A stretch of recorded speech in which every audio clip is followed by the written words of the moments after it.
Akkam nagaa jirtu barnoota ani har'as ni qabadhee dhufe waa'ee itti fayyadamaa fi faayidaa alqambaa kan jedhudha. Naannoo adda addaatti jecha biraa yookaan maqaa biraa qabaachuu danda'a, garuu akka ani beekutti alqambaa jedhama yookaan afaan Ingiliffaan beebii wiiring jedhamuun beekama. Beebii wiiring yookaan alqambaan gosa adda addaatu jiru. Akka naannoo keenyaatti yookaan akka naannoo Oromiyaatti dur maatiin keenya yeroo daa'imman baatan alqambaa kan gogaa beeyladoota adda addaa irraa hojjetame kan fayyadaman jiru. Yeroo ammaa immoo alqambaan bifa uffata adda addaa yookaan haala adda addaadhaan hojjetame gabaa irratti argama. Namoonni hedduunis kana fayyadamu jechuudha. Alqambaa fayyadamuun faayidaa hedduu qaba. Akkasumas immoo wantoota beekuu qabna jechuudha. Meeshaan ittiin daa'imman baatan kun yookaan alqambaan yookaan beebii keeris kan jedhamu kun tokko kan guyyuma daa'imni dhalatee kaasanii itti baachuun danda'aman jiru. Gosa isaan murteessa malee guyyaa daa'imni dhalatee kaasee kan itti baachuu dandeenyu gosni alqambaa yookaan beebii keeris kun jiru. Haa jiraatu malee kanneen yeroo hedduu gabaa biyya keenyaa irratti argamanii fi kan nuti itti baachuu eegaluu qabnu yeroo daa'imni sun mataa isaa ol qabatee taa'uu danda'udha. Taa'uu jechuu of danda'ee taa'uu sun mataa ol qabatee taa'uu yeroo baannu mataa isaa qabachuu danda'uu qaba jechuudha. Daa'imni tokko immoo mataa isaa inni qabatee taa'uu danda'u giddu galeessaan naannoo umurii 6 Kanaaf akka biyya keenyaatti akka alqambaa gabaa biyya keenya irra argamutti kan nuti ittiin daa'ima baachuu eegaluu qabnu alqambaan naannoo 6 booda jechuudha. Wantoota itti daa'imman dugda duubaan yookaan fuulduraan baachuuf fayyadan adda addaa fayyadamanii daa'imman baachuun faayidaa hedduu qaba. Alqambaa qofa miti, takka illee fooxaa adda addaa yookaan uffata adda addaa fayyadamuun daa'imman dugdatti baachuun ni danda'ama jechuudha. Dirqama alqambaa ta'uu hin qabu. Fooxaa yookaan uffata adda addaa fayyadamanii daa'imman yeroo adda addaa dugdatti baachuun yookaan fuuldura keenyaan baachuun faayidaa adda addaa daa'immaniifis ta'e nuufis faayidaa adda addaa qaba. Faayidaa kana keessaa isaan gurguddoon ni jalqabaa. Guyyaa guyyaan sa'a 3 akkaataa kanaan daa'imman yoo baanne yookaan yoo qaban garaa ciniinnaan baay'isanii bo'uu daa'immanii yookaan dhibee infantaayil koolik jedhamu persentaan 50 irra jedhama. Waa'ee barnoota waa'ee kanaan dura isin kaaseera waa'ee daa'imman hanga naannoo 6 hedduu hiixatanii bo'an keessumaa halkan sababa tokko malee kan lafaa kaanii baay'ee bo'anii yeroo isaan baay'ee bo'an armatti kennaan waa goonaan kan hin dhiiste akka garaa ciniinnaa daa'immanii jedhamuun kan beekamu yookaan infantaayil koolik kan jedhamu kanarratti barnoota qofaatti hojjedheera kanaan dura isa dhaaluu dandeessu. Haa ta'u malee guyyaa guyyaan sa'a 3 daa'imman dugdatti baachuun yookaan fuulduratti baachuun alqambaa fayyadamanii garaa ciniinnaan baay'anii bo'uu daa'immanii persentaa 50 irra jedhama.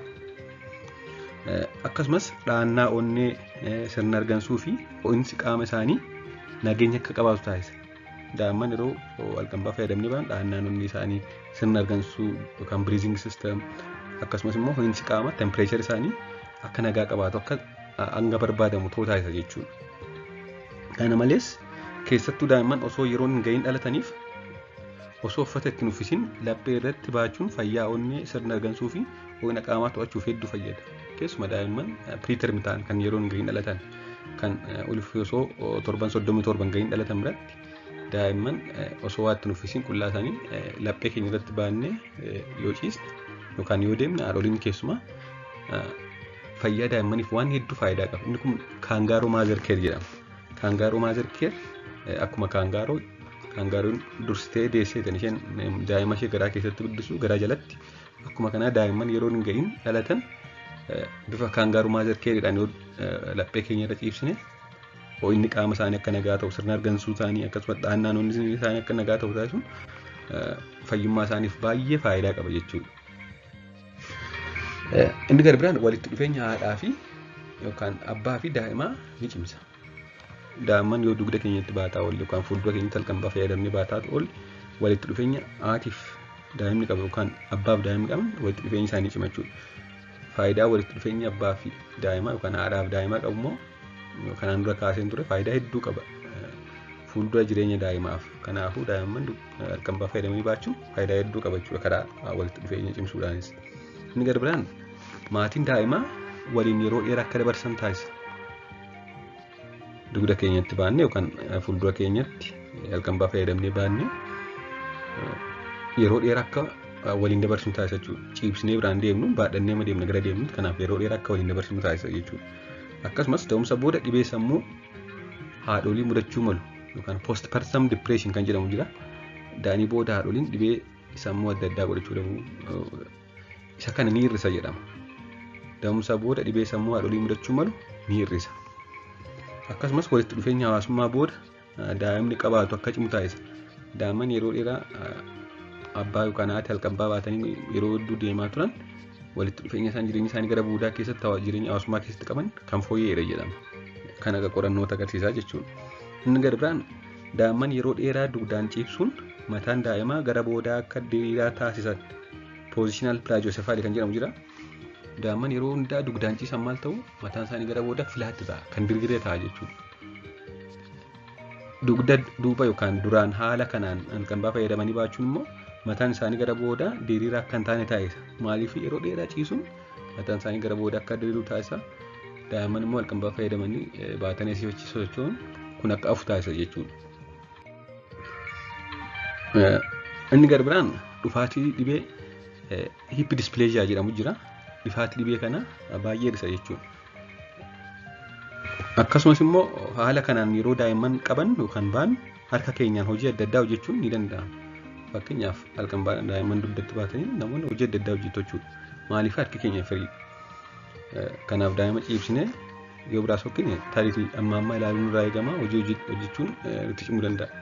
Halqanbaan dugdatti baatanii garuu waan hojii hedduu hojjechuun ni danda'ama harki keenya firii waan ta'eef. Akkasumas immoo haa ta'u malee wantoota maatiin beekuu fi gochuu qaban yeroo halqanbaa fayyadaman maal gochuu qabu maal beekuu qabu yoo jennu ni jalqaba akkuma sila jennu umurii 6 dura daa'imman dugdatti baachuu kan fuulduratti halqanbaa fayyadamanii baachuu dhiisuu. Inni gadi biraan wanti kun jabaatee hidhamuu qaba ta'uu qaba jechuudha. Daa'imni gidduudhaan gadi solola'ee tariitii morma isaa gad seenuu hin qabu yookaan laafuu hin qabu jechuudha. Akkasumas immoo yeroo hundaa fuula mucaa arguu akka dandeenyutti ta'uu qaba. Ilaallee amma cheek gochuu qabna jechuudha fuula mucaa. Keessumaa gara ji'a muraasa jalqaba tariitii mataa mucaa gad seenee affanamuu waan danda'uuf yoo fuuldura ta'e salphaadha. Yoo dudduuba ta'e ofirra naannoo mataa mucaa arguu qabna jechuudha. Arguu danda'uu qabna. Chaanalii kana sabiskiraaybii fi laayikii gochuun daa'imman ilaalchisee akka barnoota hedduu isinii qopheessu na taasisaa na hordofaa hedduu galatoomaa.